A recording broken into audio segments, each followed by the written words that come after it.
آج ہم کائنات کی تخلیق کے پیچھے چھپے ایک بہت ہی گہرے تصور پر بات کریں گے۔ یہ وہ آئیڈیا ہے کہ ہماری یہ پوری کائنات کسی ٹھوس چیز سے نہیں بلکہ ایک حکم یا ایک توانائی کی لہر سے شروع ہوئی۔ اور سب سے دلچسپ بات یہ ہے کہ یہ خیال آپ کو سائنس اور مذہب دونوں میں ملے گا۔ اسے سمجھنے کے لیے 3 اہم باتیں ہیں۔ پہلی بات، کائنات کی بنیاد مادہ نہیں ہے۔ قرآن میں اسے کن کہا گیا ہے، یعنی ہو جا۔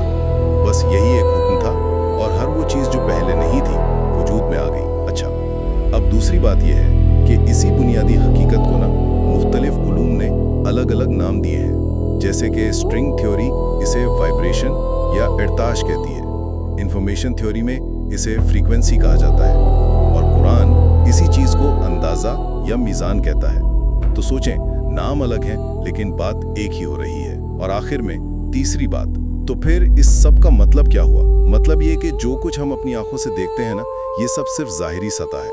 اصل میں تو ہر چیز کو ایک نادیدہ نظام، ایک اندیکھی توانائی چلا رہی ہے۔ تو خلاصہ یہ ہے کہ کائنات کی اصل حقیقت ٹھوس یا مادی نہیں بلکہ ایک گونجتا ہوا الہامی حکم ہے۔